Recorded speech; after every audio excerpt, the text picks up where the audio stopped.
Hello and good day. We are going to present about the Filipino deviant behaviors. And in the Philippines, we all know that we are a country with rich traditions and strong values, and certain actions are considered unacceptable or disruptive to the community. And these behaviors often challenge the moral and legal foundations that guide Filipino life.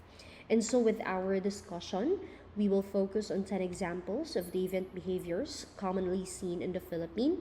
And by examining these behaviors, we can better understand their causes, impacts on the Filipino society, and the importance of addressing them to uphold the values of Filipino culture. And so, here are the members of our group. I am Daisy Jane Obre Medrano, and my group members are Eleanor Jane De La Cruz, Alvin May Sinining, April Rose Aranda, Mercy May Villaris, and Johara Turuganan.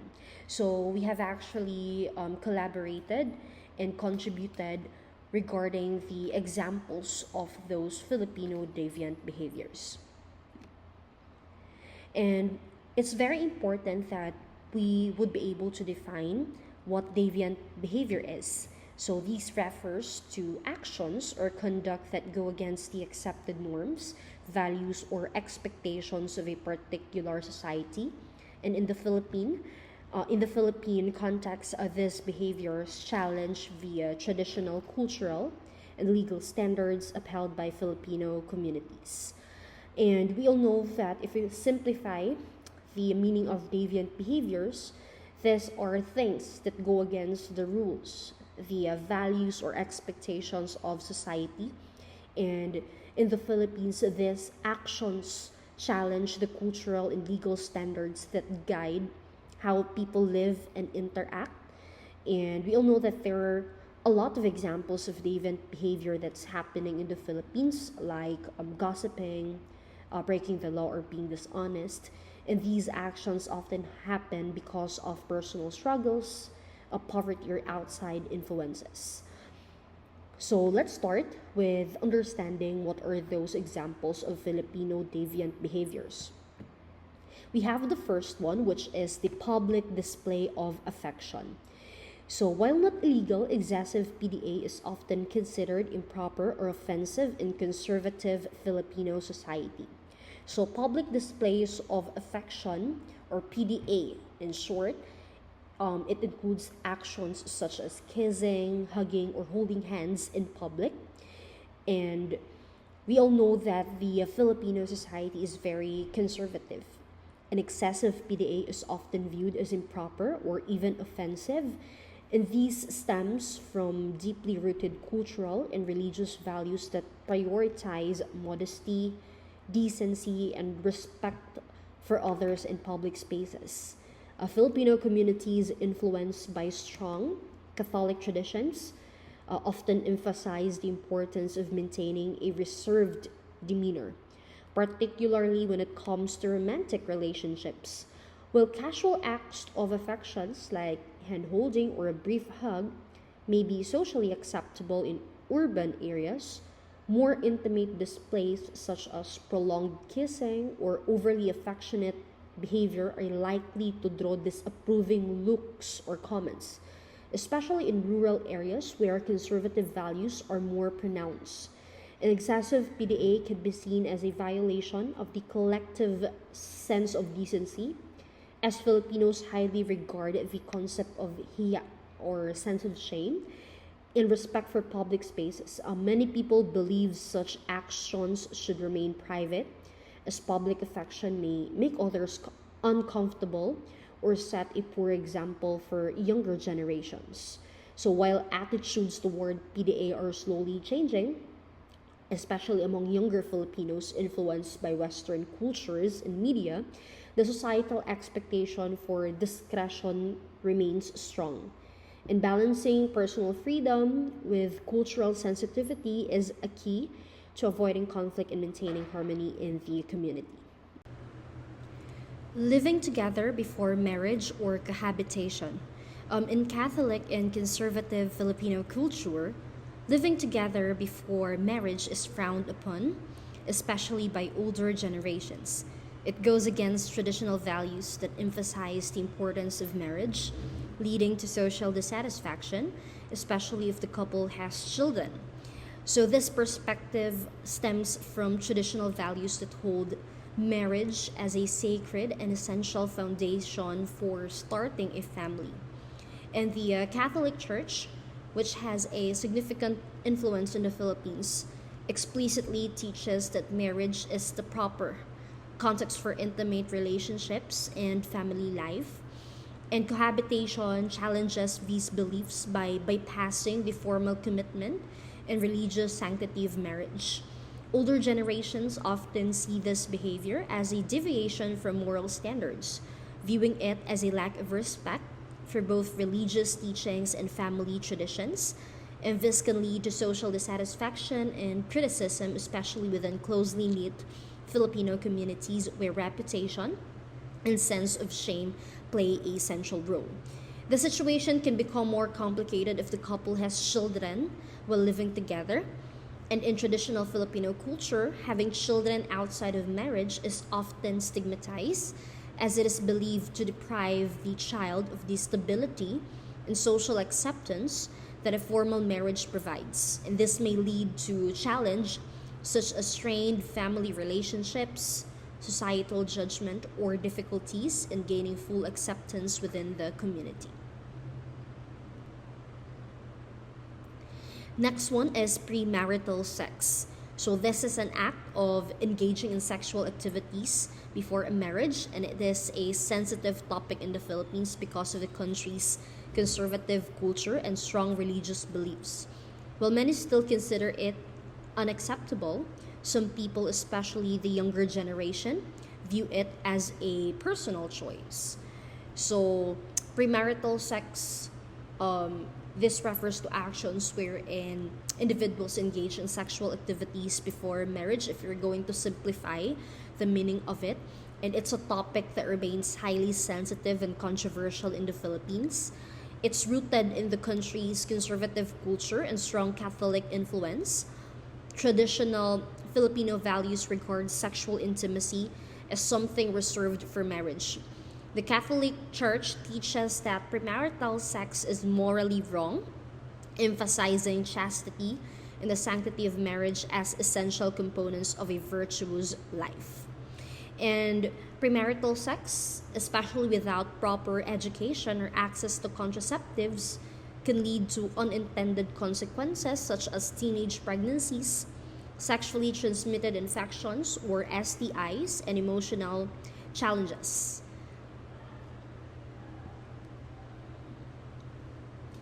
Next is the teenage pregnancy. So many young girls face the challenges of early motherhood. So in the Philippines, a teenage pregnancy occurs when a girl under the age of less than 18 becomes pregnant. And it's a situation that presents numerous challenges both for the young mother and society. And in the Philippines, teenage pregnancy remains a pressing issue, with many young girls facing the struggles of early motherhood. It often results from a combination of factors, including lack of comprehensive sex education, peer pressure, economic struggles, and inadequate access to contraception or reproductive health services. And for teenage mothers, early pregnancy can significantly disrupt their lives. Many are forced to drop out of school due to the demands of raising a child or the stigma associated with being a young mother, and this limits their opportunities for education and future employment, trapping them in a cycle of poverty. Additionally, they may face judgment and discrimination from their peers, family, and community, leading to emotional stress and feelings of isolation. Another Filipino deviant behavior is defying family expectations. Refusing to support parents in old age is a strong deviant behavior, and Filipinos are known to make their children responsible for taking care of their parents whenever they reach legal age. When a child refuses to do so, they're viewed as neglectful or ungrateful. And in Filipino culture, family is highly valued. There is a strong expectation that children will care for their parents as they grow older. This tradition is rooted in deep cultural and religious beliefs about filial piety, where children are taught to respect, honor, and support their parents, especially in their later years. The concept of utang na loob or debt of gratitude also plays a significant role, where children are expected to repay the sacrifices their parents made for them during their upbringing by caring for them in old age. So when a child refuses to support their parents financially, emotionally, or physically in their old age, it is often seen as a form of deviance from these cultural norms. Next one is that of gratitudative trait. So in Filipino culture, utang na loob means showing deep gratitude and repaying favors. Failure to acknowledge or return this kindness is seen as serious break of social and family expectations, which can lead to social displeasure. So in Filipino culture, utang na loob is a deeply rooted concept that refers to a moral obligation to show gratitude and repay favors or kindness. And it goes beyond just saying thank you. It involves a personal commitment to return the help or support one has received, often in the future. The term can be loosely translated as a debt of the soul, indicating a sense of responsibility to acknowledge and repay the kindness in a meaningful way. This cultural trait is central to Filipino relationships, especially in families and communities where mutual support and reciprocity are highly valued. When someone does something helpful for another, whether it's providing emotional support, offering financial aid, or assisting during a difficult time, the recipient is expected to show appreciation by returning the favor when the opportunity arises. And this creates a cycle of giving and receiving that strengthens bonds within families and social circles. However, failing to acknowledge or return this kindness is seen as a serious violation of social and family expectations. In Filipino society, not repaying utang na loob can be interpreted as ingratitude, disrespect, or even betrayal. It is considered a break in the social contract of mutual support and can lead to social displeasure or disapproval. Disapproval can range from strained relationship to outright social exclusion, as the individual fails to return a favor may be perceived as selfish, unappreciative, or untrustworthy. Next, women engaging in nightlife or drinking alcohol. This often leads to them being labeled as disrespectful or improper. In Filipino culture, women engaging in nightlife activities or drinking alcohol can sometimes be viewed negatively, particularly in more traditional or conservative communities. And Filipino society has long held certain expectations about the behavior of women, often emphasizing modesty, respect, and family oriented values. This traditional ideal suggests that women should prioritize their roles as caregivers and maintain a reserved or demure demeanor in public. And when women partake in activities like going to bars, clubs, or drinking alcohol, they can be labeled as disrespectful or improper. Because such behavior is seen as deviating from these expectations, and drinking alcohol or enjoying the nightlife is often associated with the carefree, rebellious, or wild lifestyle, which clashes with the culturally ingrained idea that women should be composed and act within socially acceptable boundaries. This judgment is especially strong when it comes to women who are seen as publicly enjoying these activities without being accompanied by family or partners, as it challenges the traditional notion of women's role within the family and society. And in conservative circles, women engaging in nightlife or drinking may be criticized for being too modern or losing their sense of decency, and such behavior may be regarded as a violation of cultural values related to modesty and decorum. Next is 1, 2, 3, run. So it's a colloquial Filipino phrase that refers to the act of riding a jeepney or public transportation and intentionally not paying the fare. So it is a form of fare evasion where passengers board the vehicle and once on their way, either try to avoid paying a fare or simply jump off at their destination before the conductor can collect the payment. And the phrase 1 to 3 symbolizes the quick and discreet nature of this act, while run refers to the sudden departure, especially when the person leaves quickly to avoid being caught. This behavior is considered a form of deviant conduct in Filipino society as it violates the norms of fairness and respect for others. While some passengers may view it as a small act of rebellion or a way to save money, it is still viewed negatively by many, as it puts an unfair burden on other passengers who do pay the fare. Additionally, fare evasion contributes to a loss of revenue for the public transportation system, affecting its overall operations and sustainability. Sharon Cuneta Syndrome. It is inspired by a scene from a Sharon Cuneta song, Bituing Walang Ningning, and the song phrase, Balutin mo ako, or takes leftover food home, symbolizing a practical and resourceful attitude. So this is a humorous colloquial phrase in Filipino culture that draws inspiration from the famous actress and singer Sharon Cuneta, particularly from her iconic song Bituing Walang Ningning. So in the song, there is a line that goes Balutin mo ako, which translates to wrap me up or rub me up with leftover foods. And the phrase became widely known in Filipino pop culture, symbolizing a practical and resourceful attitude, particularly in relation to food. So it reflects a mentality where people do not waste food and prefer to bring home leftovers, either for later consumption or to avoid waste. It has become a symbol of thriftiness, and practically and in many ways, it has also highlights the Filipino value of being resourceful.